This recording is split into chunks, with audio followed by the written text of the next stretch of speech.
Welcome students. तो हम लोग जहाँ तक देखे थे पिछले इसमें वीडियो में, उससे आगे हम लोग देखें, और इसके आगे जो हम लोग को देखना है वो है combination of what cell, combination of cell, combination of resistance वगैरह तो हम लोग देख चुके हैं, कॉम्बिनेशन ऑफ कैपेसिटर्स देख चुके। उसी तरीके से सेल को भी कंबाइंड किया जाता है ना। Combination of cell is called battery. अगर नहीं पता हो तो जान लीजिए what is battery. Battery is the combination of cell. अगर मल्टीपल सेल्स को आप कनेक्ट कर देते हैं, चाहे आप सीरीज में कनेक्ट कर रहे हो या पैरेलल में कनेक्ट कर रहे हो, तो ऐसे कॉम्बिनेशन को हम लोग क्या बोलते हैं, बैटरी कहते हैं। ठीक है, चलिए तो पहला हम लोग देखें सीरीज कॉम्बिनेशन जो कॉमन है। लेट सपोज कि किसी सर्किट के अंदर हमने दो सेल को कनेक्ट किया है। जो लोग साइन कन्वेंशन नहीं समझते हैं वो पहले समझ लिए। बड़ी लाइन जो है वो positive terminal of the cell को रिप्रेजेंट करता है, और छोटी लाइन जो है, छोटी लाइन जो वर्टिकल लाइन हम ड्रॉ करते हैं, वो निगेटिव टर्मिनल को रिप्रेजेंट करता है। तो लेट सपोज ऐसे दो सेल हम लोगों ने लिए हैं और इनको क्या किया है, सीरीज में कनेक्ट कर दिया है। ठीक है जी, है ना। अगर इसको ये पॉइंट मान के चल रहे हैं, इसको बी पॉइंट मान के चल रहे हैं, इसको क्या मान के चल रहे हैं, सी पॉइंट मान के चल रहे हैं। इसका EMF E1 है और इंटरनल रेजिस्टेंस इसका होगा R1, ये मान कर चलते हैं, और E2 इसका EMF हो और R2 इसका क्या हो, इंटरनल रेजिस्टेंस हो। करेक्ट है ना।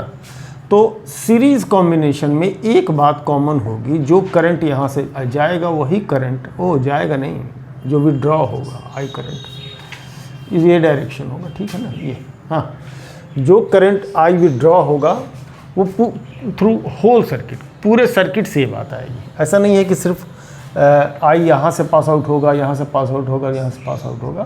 मतलब ईच सेक्शन में करंट जो है रहेगा सेम रहेगा, आई ही रहेगा। ठीक है, तो सीरीज कॉम्बिनेशन की बात ये हो गई। अब सवाल उठता है कि ए से बी का पोटेंशियल डिफरेंस कितना बनता है। तो भी ए बी है ना, हम लोग इसका इस्तेमाल करना है। अभी जो हम लोग पिछले वीडियो में देखा है, V = E - IR का इस्तेमाल हम लोग बेधड़क रूप से करने वाले हैं कॉम्बिनेशन के फार्मूला को देखने के लिए। तो VAB, इसकी EMF कितना है, इसके बीच का सेल का E1 है। करंट कितना फ्लो हो रहा है I, इसके अंदर इंटरनल रेजिस्टेंस कितना है तो R1। चलिए एक बात फिर VBC, B से C का पोटेंशियल डिफरेंस क्या कितना हो जाएगा। सिमिलरली देखिए इसका सेल कितना है, क्या EMF कितना है, E2 - I, करंट I पास हो रहा है, और इसका इंटरनल रेजिस्टेंस कितना है, R2। ठीक है, अब हम लोग सीरीज कॉम्बिनेशन में क्या डिस्ट्रीब्यूट हो जाता है, पोटेंशियल डिफरेंस डिस्ट्रीब्यूट होता है। पोटेंशियल डिफरेंस क्या होता है, डिस्ट्रीब्यूट हो जाता है। अक्रॉस द इक्विपमेंट हो या सेल हो, पोटेंशियल डिफरेंस हमारे क्या हो जाएंगे, डिस्ट्रीब्यूट हो जाएंगे। तो ऐसे में हम लोग कह सकते हैं कॉम्बिनेशन का, टोटल कॉम्बिनेशन का जो पोटेंशियल डिफरेंस डेवलप करेगा ए से सी तक का, ए से सी तक का, वो हो जाएगा तुम्हारा कितना, VAC। VAC कनेक्ट होगा किसके किसका सम होगा, ए से बी तक का पोटेंशियल डिफरेंस प्लस बी से सी तक का पोटेंशियल डिफरेंस। तो VAB प्लस कितना, अच्छा एक सेकंड मैं आपको एक चीज़ दिखाऊं।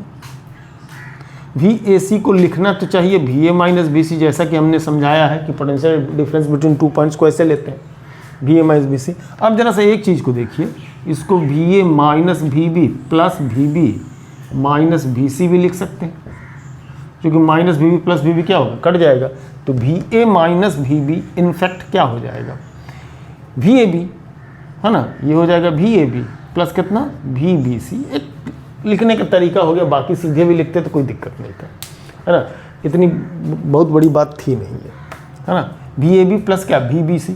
VAB कितना हो रहा है, तो VA से B का पोटेंशियल डिफरेंस अगर देखा जाता है तो वो एक्सप्रेशन ये है, E1 - IR1 प्लस इसको देखा जाए तो कितना हो जाएगा, E2 - IR2। अब EMF ऑफ द सेल को हम लोग एक साइड एक तरफ लेते हैं तो E1 प्लस कितना हो जाता है, E2 हो जाता है, और इसमें IR1 भी है, इसमें भी आया है, माइनस दोनों में -I कॉमन कर लिया जाए तो R1 प्लस R2 हो जाएगा। ठीक है, अब अगर हम ये मान करके चलें, क्या मान ले भाई, अगर हम लोग ये मान करके चलें कि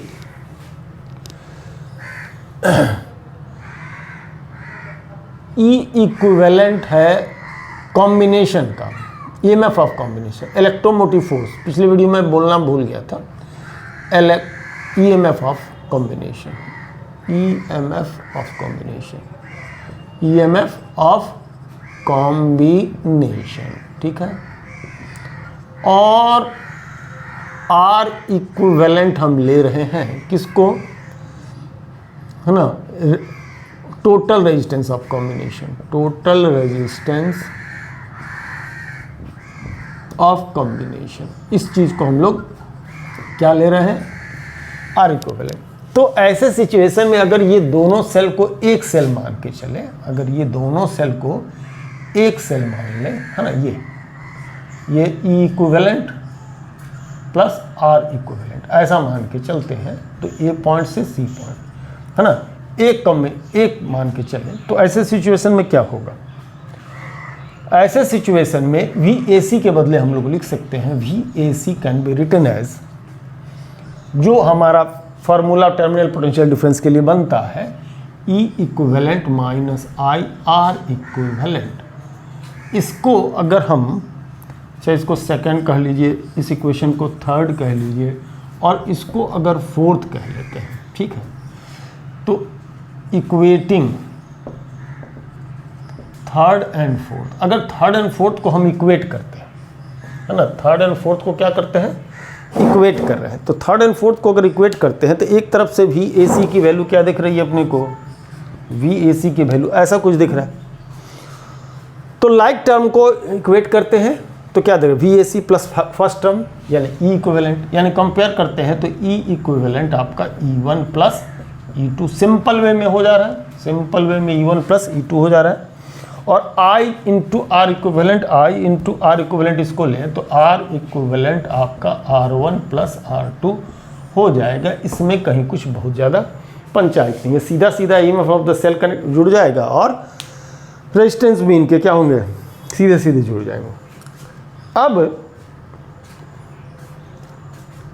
यानी कि अगर 12 वोल्ट बैटरी अगर हमको बनाना है तो 2 वोल्ट के 6 सेल को क्या कर दे, कनेक्ट कर देते हैं, या जितने वोल्टेज की बैटरी बनानी, जैसे ईएमएफ जुड़ गया ना भाई E1 प्लस E2, तो 2 वोल्ट की अगर 2 सेल को कनेक्ट कर देते हैं सीरीज में तो क्या बन जाएगा, 4 वोल्ट, अगर 3 जोड़ देते हैं 6 वोल्ट, 4 जोड़ देते हैं 8 वोल्ट, 5 जोड़ देते हैं 10 वोल्ट, और अगर यदि इससे ज़्यादा जोड़ते हैं तो क्या हो जाएगा, 6 जोड़ देते हैं तो 12 वोल्ट, है ना। तो आप सेल बैटरी वगैरह देखते हैं, बड़ा बड़ा बैटरी जो होता है उसमें देखिएगा क्या कि उसमें कई पीसेज होता है, कई पीसेज होते हैं, है ना, कई पीसेज, उसमें देखिए आप खुद भी देखिएगा कि ऐसा ऐसा करके, ऐसा ऐसा करके, ऐसा ऐसा करके इसमें 5-6 लगे रहते हैं, 1 2 3 4 5, हाँ, और तब यहाँ पर एक पॉजिटिव टर्मिनल दिया रहता है और एक यहाँ पर आपका नेगेटिव टर्मिनल दिया रहता है ना, ऐसा लगा रहता है। ये अलग अलग एक सेल है, सारे सेल को सीरीज में कंबाइन कर दिया गया तो ये बन जाता है पूरी की पूरी क्या, बैटरी। अपर फेसिंग आपको कुछ इस तरीके से नज़र आता है सेल के अंदर, है ना। चलिए अब अगर मान लीजिए उल्टा जोड़ देते हैं, एक नोट करने वाली बात क्या होगी, अगर आप उल्टा जोड़ देते हैं, जैसे कि मान लीजिए प्लस को माइनस से या माइनस को प्लस से, ऐसा कुछ कर दिया है ना, माइनस को माइनस से प्लस को ऐसा उल्टा जोड़ देते हैं, और इसका ईएमएफ E1 और इसका ईएमएफ क्या हो, E2। अब करंट किस डायरेक्शन में फ्लो होगा ये तो डिपेंड करेगा किसका ईएमएफ ज़्यादा और किसका ईएमएफ कम है ना। तब ऐसे में E इक्विवेलेंट के लिए वैल्यू जो होगा E1 माइनस E2 ले सकते हैं, हो सकता है नेगेटिव हो जाएगा, नेगेटिव हो जाएगा तो अगर E1 को ज़्यादा रखेंगे तो इफेक्टिव ईएमएफ E1 के डायरेक्शन में करंट का फ्लो होगा, अगर नहीं होगा तो E2 अगर ज़्यादा होगा तो नेगेटिव ईएमएफ शो करेगा, यानी E2 के डायरेक्शन E2 के हिसाब से करंट फ्लो होगा। E1 अगर ग्रेटर देन E2 है तो करंट इधर फ्लो करेगा, हाँ, और अगर E2 ग्रेटर देन E1 होगा तो करंट फिर तब रिवर्स हो जाएगा, करंट का डायरेक्शन रिवर्स होगा, फर्क इतना ही पड़ेगा। रही बात आर इक्विवेलेंट की, तो आर इक्विवेलेंट की बात करते हैं तो रेजिस्टेंस सीधे जुड़ेगा, सीधा हो या उल्टा, रेजिस्टेंस को तो सीरीज मैंने आपको क्या होगा, रिवर्स करने से तो कोई फ़र्क पड़ता नहीं है, चूँकि रेजिस्टेंस में रिवर्स करने से कोई बात बनती भी नहीं है। तो ऐसे सिचुएशन में रेजिस्टेंस जो है सो सीधे सीधे R1 प्लस R2 होगा। अगर यदि आप रिवर्स करके भी सेल को जोड़ देते हैं तो रेजिस्टेंस जो internal resistance of the cell है उसमें कोई फ़र्क आने वाला नहीं है, ठीक है जी, है ना। तो ये तो हम लोगों ने देखा किसको, ये हम लोगों ने देखा सीरीज कॉम्बिनेशन को। तो चलिए अब जरा पैरेलल कॉम्बिनेशन भी हम लोग देख लेते हैं, है ना। तो देखिए पैरेलल कॉम्बिनेशन कुछ इस तरीके से हो जाएगा, है ना। एक सेल है, इस सेल को दोनों क्या कर दे, एक सर्किट सिंगल हो जाए, ऐसा कुछ भी हो, है ना, ऐसा कुछ भी हो जाए सर्किट में, ठीक है। और सेल को ऐसे कनेक्ट कर दिया गया एक दूसरे के पैरेलल, दोनों के टर्मिनल को कनेक्ट कर दिया गया। पॉजिटिव टर्मिनल यहाँ कनेक्टेड है, नेगेटिव टर्मिनल यहाँ कनेक्टेड है। जाहिर सी बात है कि इसमें जो पोटेंशियल डिफरेंस होगा सबके लिए सेम हो जाएगा। E1 के अक्रॉस का टर्मिनल पोटेंशियल डिफरेंस भी हमारा VAB है, और E2 के अक्रॉस का भी पोटेंशियल डिफरेंस जो होगा, टर्मिनल पोटेंशियल डिफरेंस, वो भी हमारा VAB होगा। एंड फॉर कॉम्बिनेशन और इक्विवेलेंट के लिए भी जाते हैं तो भी इसके लिए टर्मिनल पोटेंशियल डिफरेंस क्या रहेगा, VAB रहेगा। इसमें ये बात क्या हो जाएगी, कॉमन हो जाएगी, है ना। इसमें ये बात कॉमन हो जाएगी, terminal potential difference in parallel combination same हो जाएगा, वोल्टेज सेम हो जाएगा। अब इसमें अब एक चीज़ हम लोग देखें, क्या होगा, करंट डिस्ट्रीब्यूट होगा। क्या करंट डिस्ट्रीब्यूट, मान लो I1 सेल E1 से विड्रॉ कर रहा है, I2 यहाँ इससे डिस्ट्रीब्यूट कर रहा है, और इसके थ्रू I अगर पास आउट हो रहा है तो I इक्वल्स टू कितना हो जाएगा, I1 प्लस कितना, I2। तो करंट कंबाइन हो जाएगा, है ना। डिस्ट्रीब्यूशन नहीं कहें, यहाँ तो कॉम्बिनेशन कहेंगे। बात एक ही हो गया कि main current is the part of two constituent current. Main current is the part of two constituent current, I1 and क्या, I2। इनके दो क्या है, कंस्टिट्यूएंट करंट्स है ना, I1 और I2।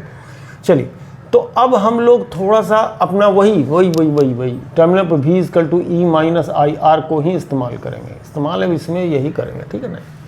अच्छा, VAB जो भी है, इन सब को हम लोग क्या कर लें, VAB को सीधे आप पोटेंशियल डिफरेंस सबको V कह लेते हैं। अब इसको VAB BC करने का कोई मतलब नहीं बनता है।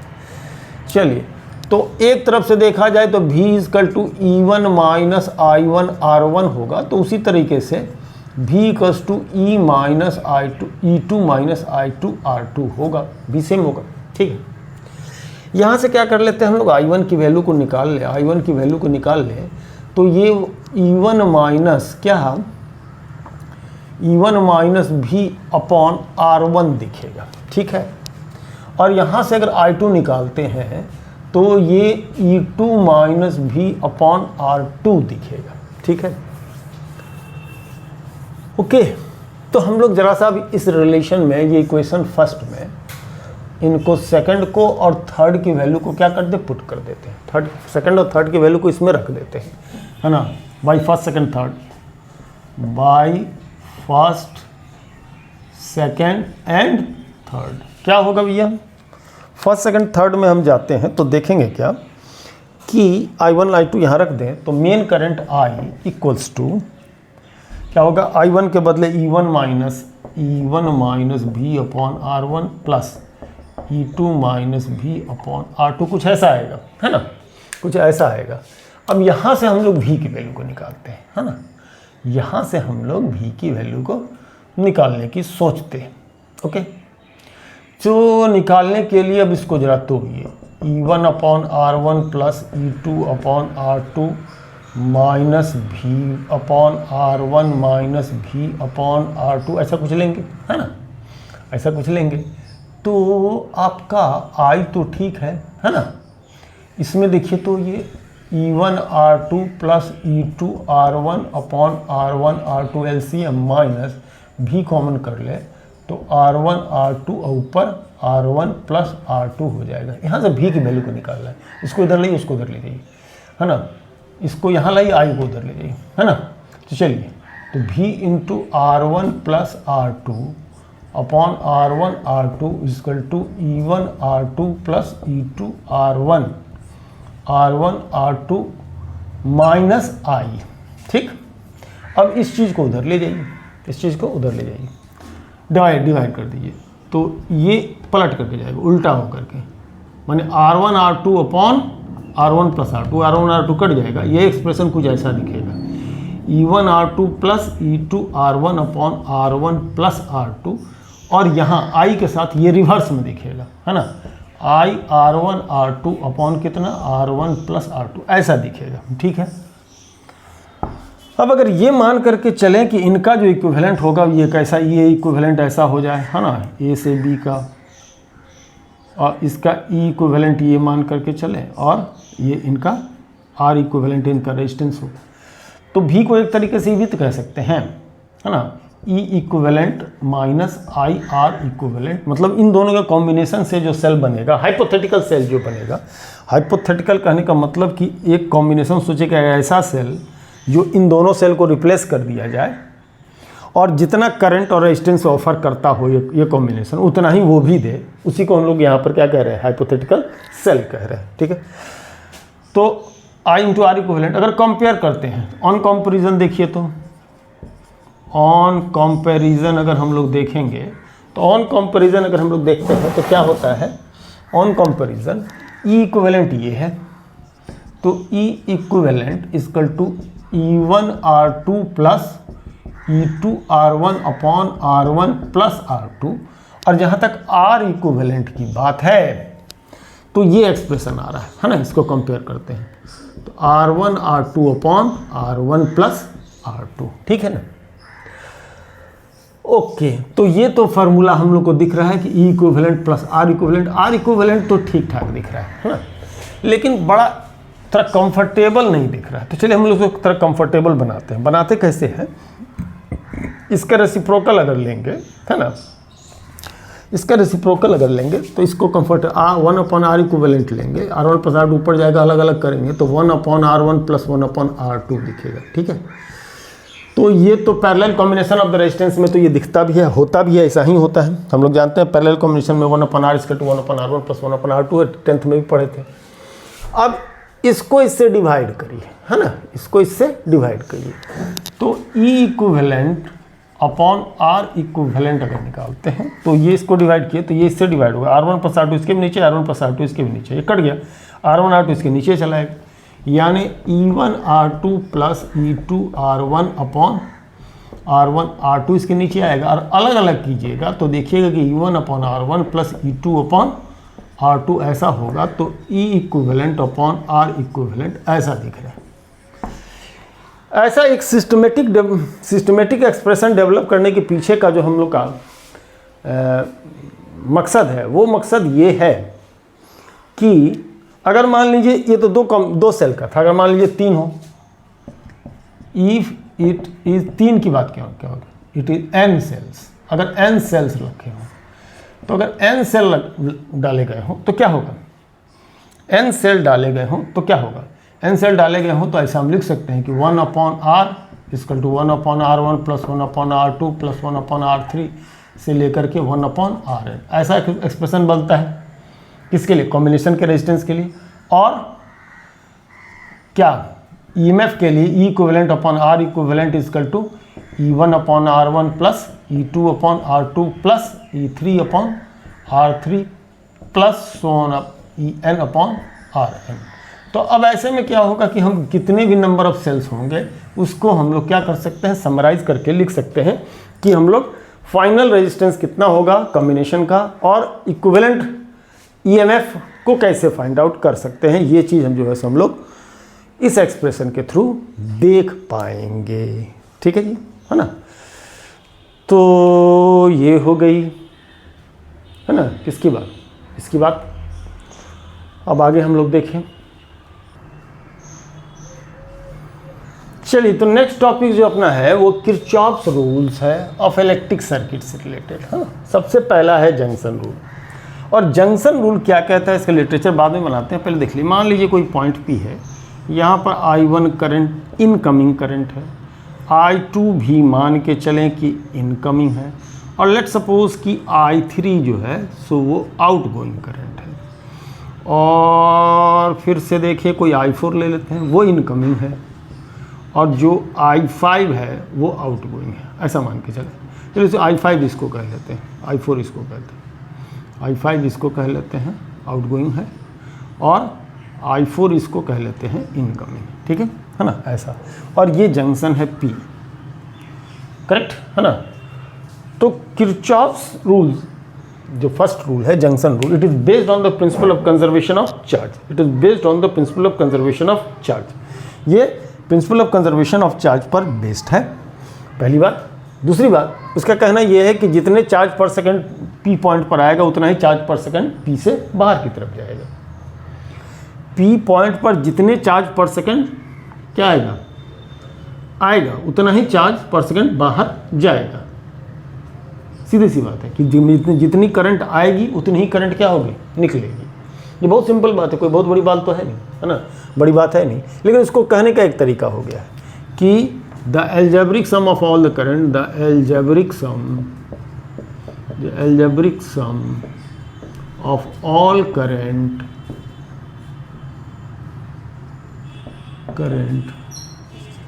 at the junction is 0। मतलब जो एल्जेब्रिक सम होगा 0, मतलब जितना करंट इनकमिंग होगा उतना ही आउटगोइंग होगा। और ऐसे स्थिति में अगर हम जाने के चाहें तो इनकमिंग करंट को पॉजिटिव कह लें। एक समय बात को समझिए, इनकमिंग करंट को क्या कह लें, पॉजिटिव ले लेते हैं, तो आउटगोइंग क्या हो जाएगा, आउटगोइंग करंट जो है वो आपका नेगेटिव हो जाएगा, है ना। तो अगर यहाँ देखिए ये कहता है कि sigma I is equal to 0, मान sum of all the current approaching to the junction is what 0। उसका जो है एल्जेब्रिक सम जो होगा वो क्या हो जाएगा, 0 हो जाएगा। तो एल्जेब्रिक सम 0 होने का मतलब है कि अगर हम I1 को इनकमिंग करंट अगर पॉजिटिव लेते हैं, I1 पॉजिटिव होगा, फिर I2 पर आते हैं तो ये भी पॉजिटिव होगा चूंकि इनकमिंग करंट है। फिर हम आते हैं I3 पर, I3 आउटगोइंग है तो इसको माइनस लिखा जाए। फिर I4 इनकमिंग है तो इसको प्लस लिखा जाए। और फिर I5 कितना है, आउटगोइंग है तो इसको माइनस लिखा जाए। ये क्या होगा, 0। यही कहना चाहता है loop rule, the algebraic sum of all current at the junction is 0। अब इसको यहाँ से ऐसे भी देखें कि I1 plus I2 plus I4 अगर यदि पॉजिटिव है तो इनको इधर रखिए और I3 प्लस कितना I5 इधर लेते हैं तो क्या देखने को मिलता है, जितना इनकमिंग है उतना ही कितना क्या है, आउटगोइंग होगा। यानी sum of incoming equals to sum of outgoing current होगा। यही तो है हमारा जंक्शन रूल, और तो कोई ऐसी कुछ खास बात है नहीं, है ना। और ये कंजर्वेशन ऑफ चार्ज पर बेस्ड है, क्योंकि जितना चार्ज पर सेकंड आएगा जंक्शन में उतना ही चार्ज पर सेकंड क्या होगा, बाहर की तरफ जाएगा। ऐसा थोड़े होगा कि वहाँ चार्ज कोई चुरा लेगा, जंक्शन कुछ चुरा लेगा या कुछ एक्स्ट्रा डाल देगा, ऐसा कुछ दोनों में से कुछ होना नहीं है ना। तो ये कहता है हमारा कौन, जंक्शन रूल, इस बात को सजेस्ट करता है। ठीक है जी, चलिए तो अब अगला टॉपिक हम लोग देख लें, लूप रूल। लूप रूल को जरा बेहतर तरीके से समझना है। लूप रूल क्या कहता है, पहले हम डेफिनेशन ही बता देते हैं, उसके बाद हम एक्चुअल में समझाते हैं कि ये कहना क्या चाहता है। कि sum of all the potential change in the close circuit, लिखते हैं sum of all potential change यानी पोटेंशियल डिफरेंस की बात भी कर सकते हैं। Potential change in closed circuit, open की बात नहीं,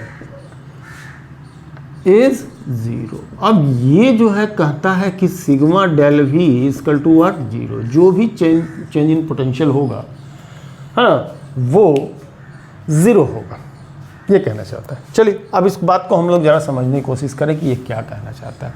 इसके लिए अपना ये बुक के बाहर हम एक अपना हम लोग जो पुराना तरीका अपनाते हैं वो हम लोग लेंगे।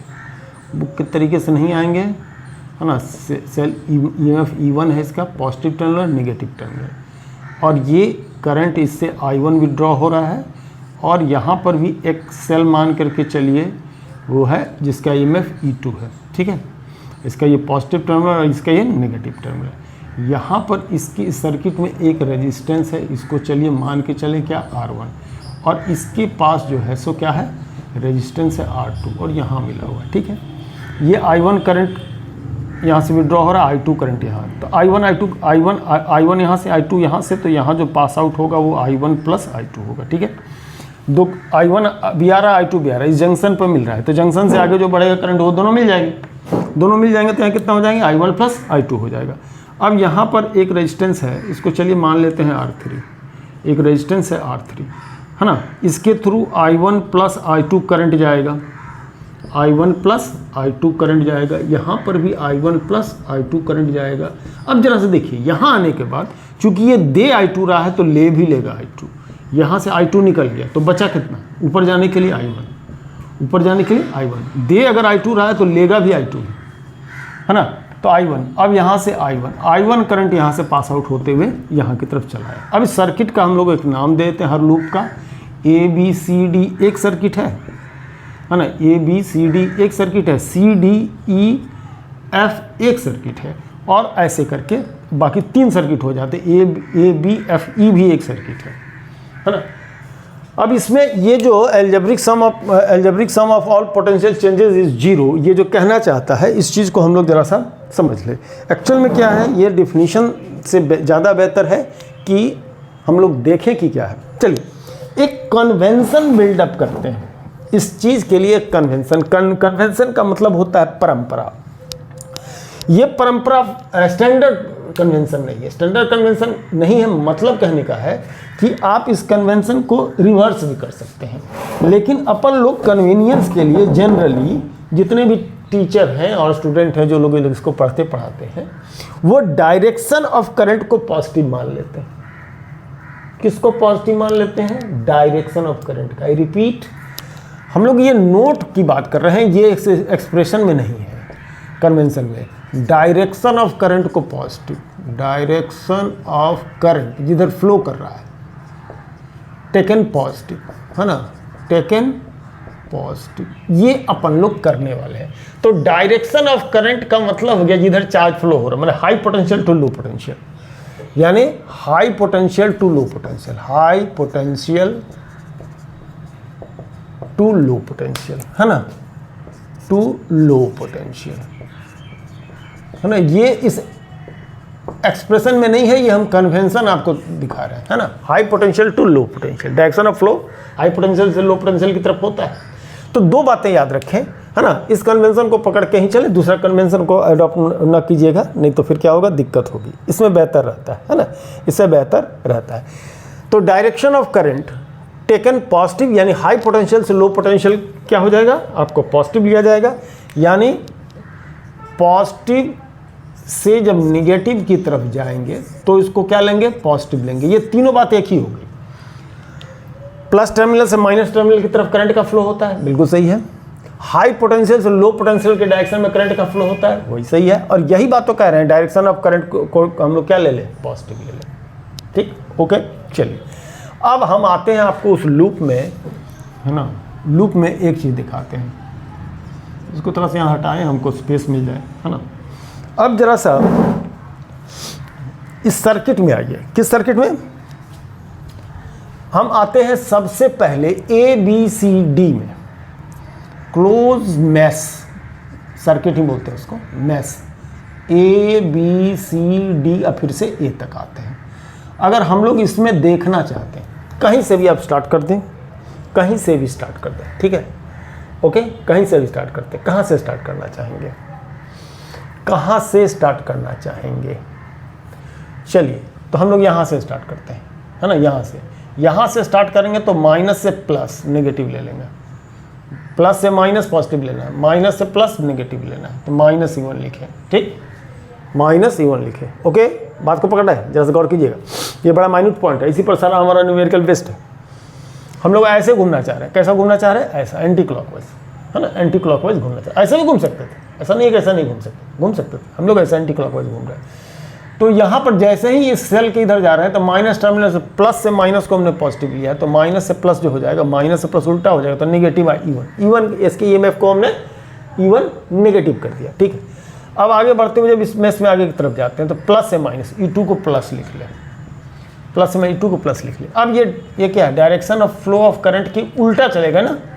यहाँ पर R2 को, तो R2 को क्रॉस कर रहे हैं, reverse the direction of the current direction के उल्टा, तो करंट डायरेक्शन के उल्टा कर रहे हैं। तो यहाँ का जो पोटेंशियल डिफरेंस होगा I2 होगा, तो पोटेंशियल डिफरेंस IR होता है ना, तो I2 लिखे, लेकिन प्लस लिखे कि माइनस, तो डायरेक्शन ऑफ करंट के अपोजिट जा रहे हैं।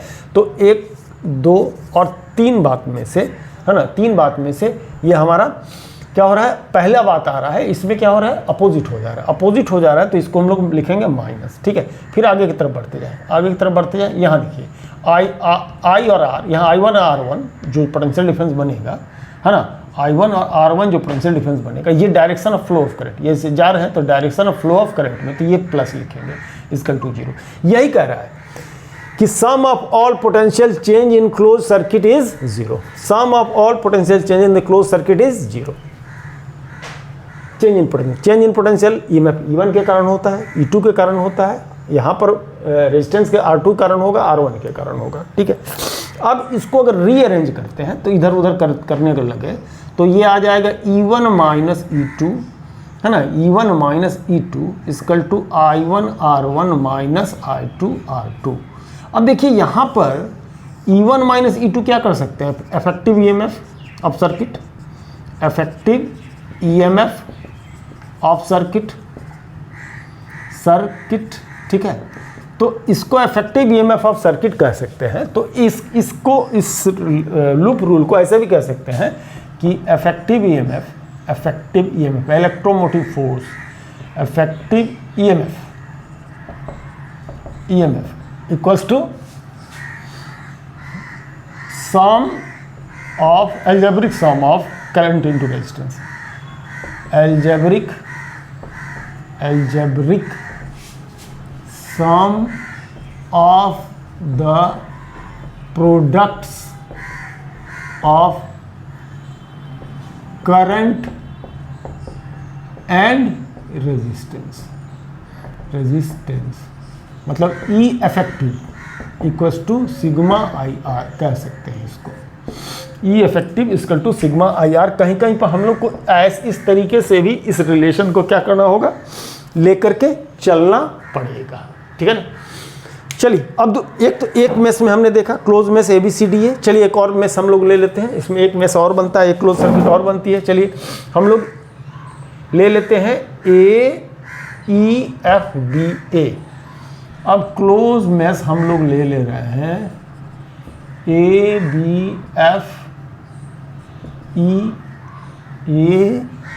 सॉरी गलती हो गया, AEFBA फिर से, है ना, इस सर्किट में आ रहा है। ठीक है ना, कन्वेंशन वही रख लें, यहाँ से यहाँ चला तो E1 नेगेटिव हो गया।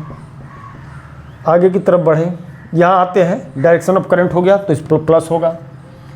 करंट है I1 प्लस I2, रेजिस्टेंस है R2, रेजिस्टेंस है R3 आगे की तरफ बढ़ें, इसमें चलिए डायरेक्शन ऑफ करंट में ही आ रहा है I1 R1 इसका टू कितना 0। रीअरेंज कीजिए तो E1 बराबर हो जाएगा I1 R1 plus I2 into कितना R3। ठीक है जी, है ना। इस तरीके से हम एक रिलेशन बना सकते हैं। ठीक है, अब जरा सा एक और देखें क्लोज मेश। इसमें 3 तरह का मेश बन रहा है ना, है ना, 3 तरह का मेश बन रहा है। कुछ मच्छर हमको ज़्यादा परेशान कर रहा है नीचे की तरफ, है ना। क्लोज मेश कौन सा मेश, ये हम लोग ले रहे हैं DCFED।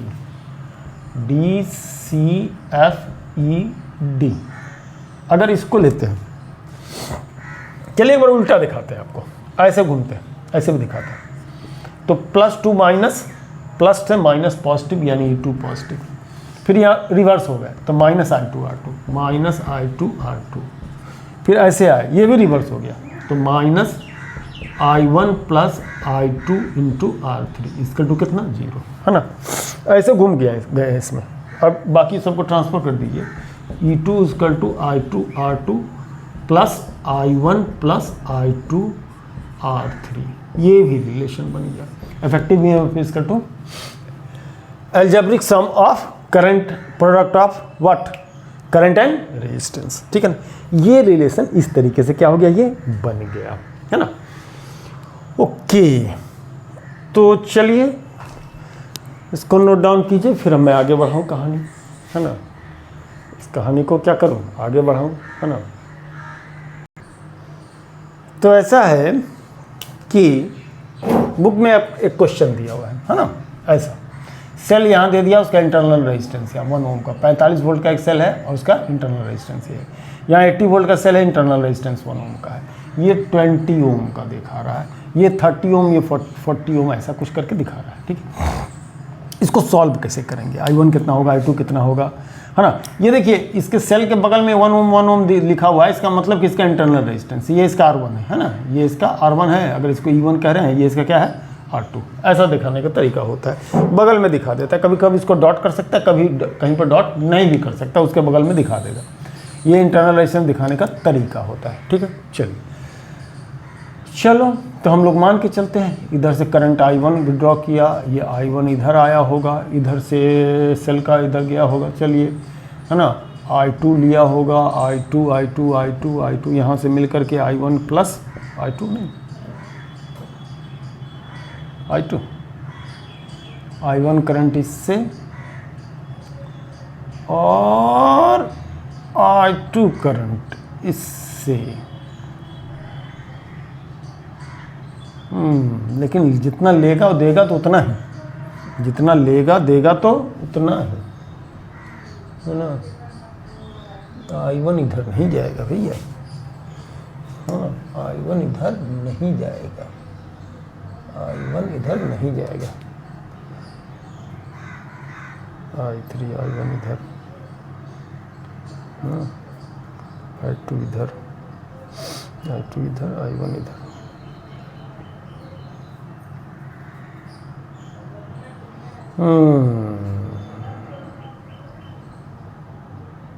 देखो I1 इधर ले रहे हैं और इधर से मान लो ये I2 जा रहा है, ठीक है ना, ये I2 इधर जा रहा है, तो I2 इधर जा रहा है, तो ऐसे सिचुएशन में ये करंट हमारा इधर तो नहीं आने वाला है ना, ये इस साइड मान के चलें कि I3 जा रहा है ना। खैर आप उल्टा भी ले लेंगे तो बात में कि नहीं वही आ जाएगा, है ना, I2 I3, और यहाँ से यहाँ ये पहुँच रहा है, ये दोनों, ये I2 यहाँ पहुँच रहा है, I3 यहाँ पहुँच रहा है, और ये क्या हो रहा है, I1 हो जा रहा है। यानी I1 जो है इसमें जो है I2 माइनस I3, I1 जो है हमारा I2 माइनस I3। तो ये कैसे लिए हैं, करंट को लेने का तरीका, है ना। ले सभी हम हटाने वाले भी हैं, कुछ कन्वेंशन को हटाने वाले हैं अपने समझाने के लिहाज से। ये I2 दे रहा था, है ना, ये I2 क्या कर रहा था, दे रहा था, I2 इधर से ना, हाँ I2 इधर से, I3 इधर से, हाँ चलिए, ये I2 इधर से दे रहा था, ये I1 इधर से दे रहा था, ठीक है। अब इधर से हम लोग क्या मान के चल रहे हैं कि इस सर्किट में I3 जा रहा है, तो यहाँ पर भी देख सकते हैं, है ना, I3 जा रहा है। तो ऐसे में हम लोग क्या कर रहे हैं कि यहाँ करके जब मिल रहा है I3 और I2 मिल रहा है तो I1 बन रहा है। तो कॉन्स्टिट्यूएंसी ऑफ I1 जो है वो I2 और I3 दोनों मिल करके, है ना, I2 और I3 दोनों मिल करके है I1 का जो कॉन्स्टिट्यूएंसी है। तो देखिए I1 आया, अब फिर इधर से I3 इधर चला गया, I2 इधर चला है, अब बैलेंस है। I2 इस सर्किट में था, होना चाहिए था, इतने दूर में I2 था, I2 है, इतने दूर में I3 था, I3 है, इसके बीच में क्या होना चाहिए था, I1 है, I1 कितना है, I2 प्लस I3 है। I1 होगा कितना, I1 होगा I2 प्लस कितना, I3। मतलब क्या कि इस सर्किट के अंदर इन दोनों का कंबाइंड करंट आ रहा है ना, कंबाइंड करंट आ रहा है इसमें। तो I1 को I2 प्लस I3 कह लेते हैं, है ना। तो चलिए अब जरा सा हम I1 को हटा करके इसको, I1 को हटा करके या किसी एक को हटाने वाले हैं, I3 को I1 माइनस I2 कह लेते हैं, I3 को अपन लोग कह लेते हैं I1 माइनस कितना, I2। I1 आया, I2 इधर गया तो I1 माइनस I2 उधर बच गया। अब आपको ज़्यादा बेहतर समझ में आने वाला है ना। अब देखिए तो I1 माइनस I2, अब यहाँ पर भी करंट कितना है, I1 माइनस I2। अब ये दोनों मिलेगा तो I2 कट जाएगा, I1 सिर्फ इधर चला आएगा, है ना, I2 इधर आ जाएगा। तो हम लोग अब दो ही ले रहे हैं, कौन कौन, एक ले रहे हैं I1, एक ले रहे हैं I2। I1 करंट इधर आया और I2 इधर गया, I1 में से बचा हुआ पार्ट I1 क्या हो गया, ऊपर की तरफ चला गया। I1 माइनस I2 यहाँ आया, इधर से I2 इधर से आया और I2 आकर के यहाँ से फिर ये मिला, I1 minus I2 plus I2 cancel, I1 जैसे इधर चला आया। चलिए सर्किट हमारा कंप्लीट हो गया। अब इसका जरा सा नाम दे लीजिए, A B C और कितना D, इसका नाम E और इसका नाम कितना F, ठीक है ना, इसका नाम E और इसका नाम कितना F। तो अब जब एक एक सर्किट में आइएगा, एक एक सर्किट में जैसे जैसे आइएगा, ये थोड़ा सा है A B C D में आइए, A B C D ऊपर वाले में, कहीं से भी चालू कर जाइए, कहीं से भी इधर से चालू कीजिए। तो 45 वोल्ट प्लस हो गया, 45 वोल्ट प्लस, है ना, ऐसे चलिए। ये माइनस हो जाएगा, माइनस ये चीज़ I1 माइनस I2 कंबाइंड लिखिए इंटू कितना 30, इंटू 30। फिर इधर आइए, ये भी माइनस हो गया, माइनस 40 इंटू I1। फिर इधर आइए, ये भी माइनस हो जाएगा, 1 इंटू I1, 1 इंटू I1 मैंने सीधे I1, इसका टू कितना हो गया 0। तो ये सबको उधर दीजिए, सब इसको इधर लाइए, तो देखिए क्या बनने वाला है। 40 I1 minus I1 that is what 41 I1 plus 30 into I1 minus I2। इसको साइड ट्रांसफर कीजिए ना, उधर सब जितने भी माइनस है वो प्लस हो जाएंगे। इसका टू कितना 45। अब इसको और imply 41 I1 plus 30 I1 minus 30 I2, इसका टू कितना 45। 41 ये 71 I1 माइनस 30 I2, इसका टू कितना 45। ये बन गया एक इक्वेशन, ये बन गया एक इक्वेशन, ठीक है ना, ये बन गया एक इक्वेशन। अब कोई दूसरा सर्किट लीजिए, अब कोई दूसरा सर्किट लीजिए, दूसरा सर्किट को एक और ले लीजिए। कौन सा लेना चाहेंगे? ये लेते हैं, ABEF ले लेते हैं, उसमें 80 आ जाएगा, है ना। ओके, ABEF लेते हैं, इसमें आते हैं, कहीं से भी चालू कीजिए, चलिए माइनस प्लस, यहीं स्टार्ट कीजिए, प्लस माइनस ये पॉजिटिव, यानी 80 वोल्ट पॉजिटिव। फिर आगे बढ़िए, ये डायरेक्शन ऑफ करंट हो गया, plus 30 into I1 minus I2। फिर आगे बढ़िए, अपोजिट डायरेक्शन हो गया, माइनस 20 इंटू कितना I2। फिर आइए, यहाँ अपोजिट डायरेक्शन हो गया रेजिस्टेंस के लिए, तो माइनस 1 इंटू I2, यानी I2 इक्वल्स टू कितना हो जाएगा 0। यहाँ से यहाँ लिए, देखिए फिर से दिखाते हैं, यहाँ से प्लस से माइनस गए हैं, ये प्लस लिए हैं तो प्लस 80 कर दिए। फिर इधर जहाँ रेजिस्टेंस होगा, करंट और रेजिस्टेंस का प्रोडक्ट लेंगे, तो करंट और रेजिस्टेंस का प्रोडक्ट लिए, तो 30 into I1 minus I2 plus में लिए, चूँकि डायरेक्शन ऑफ करंट में है जो रूल लिखाए थे। फिर इधर से आगे बढ़े, यहाँ उल्टा हो गया करंट का, डायरेक्शन ऑफ करंट का क्या होगा, उल्टे चलेगा, तो यहाँ माइनस में 20 इंटू 20 और I2 इसमें करंट है, तो 20 इंटू I2। फिर जब इंटरनल रेजिस्टेंस में आ रहे हैं तो डायरेक्शन ऑफ करंट के रिवर्स जा रहे हैं, तो इसको माइनस I2 इसलिए 0। अब इसको अगर हम उधर देते हैं, इधर लेते हैं, तो देखिए क्या आने वाला है, ये 80 हो गया, 30 I1 ये हो जाएगा, माइनस 30 I2 ये हो जाएगा, हाँ 30 I1 ये हो जाएगा, 30 I2 ये हो जाएगा, माइनस 20 I2 हो जाएगा, माइनस I2 हो जाएगा, इक्वल्स टू कितना हो गया 0। तो 80 30 I1 के साथ किसी का कोई लेना देना नहीं है, 30 20 50 कितना हो गया, माइनस 51 कितना I2 इक्वल टू 0। उसको उधर ट्रांसफ़र करके इधर लीजिएगा, तो 31, तो 51 माइनस में 30 I1 आ जा रहा है, प्लस में 30 माइनस 30 और 51 I2 प्लस में 51 I2 प्लस में इक्वल टू 80 वोल्ट की इक्वेशन 2 हो जाएगा। अब हम लोग को इस क्वेश्चन को सॉल्व नहीं करने का, क्योंकि इस क्वेश्चन यहाँ हमको सॉल्व करने की बात नहीं की जा रही, हम लोग यहाँ पर सिर्फ ये देख रहे हैं कि कैसे हम लोग क्या कर सकते हैं, किसी भी सर्किट के अंदर इक्वेशन फॉर्म कर सकते हैं। तो यहाँ देखिए, ये एक इक्वेशन फॉर्म हो गया किसका, अब जो आपके बुक में होगा उससे डिफरेंट होगा बोले, लेकिन आंसर सेम आएगा। देखिए यहाँ पर I1 I2 का एक इक्वेशन, यहाँ पर I1 I2 का एक इक्वेशन, ये दोनों I1 I2 के इक्वेशन को जो हम सॉल्व करेंगे, तो वैल्यू ऑफ I1 और I2 क्या हो सकता है, मिल जाएगा अपन लोगों का, है ना। I1 I2 की वैल्यू क्या हो जाएगी, मिल जाएगी।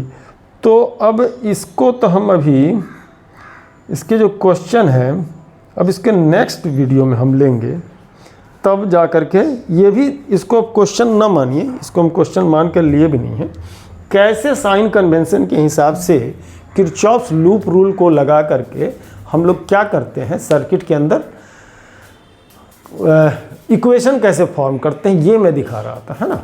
हालांकि ये थोड़ा सा पेचीदा पड़ता है, खास करके बायो के जो स्टूडेंट हैं उनके लिए और थोड़ा सा दिक्कत होती है ये सब थोड़ा सा अरेंज करने में, लेकिन जानना तो है ना। तो इसमें घबराइएगा नहीं, अभी इस पर काफ़ी डिस्कशन बाकी है, ये जो टॉपिक्स है इस पर कैसे इसको लिया जाता है इसको हम लोग देखेंगे। तो नेक्स्ट वीडियो में इसको डिटेल रूप से देखेंगे। तब तक थ्योरी पोर्शन तो आज हमारा खत्म हो गया। अब जो भी बचेगा वो हमारा न्यूमेरिकल होगा। हम एग्जाम्पल से स्टार्ट करेंगे न्यूमेरिकल देखना, और तब 2-3 वीडियो न्यूमेरिकल का ही रहेगा। ठीक है ना जी। चलिए इसको फॉलोअप कीजिए प्रॉपरली आप लोग।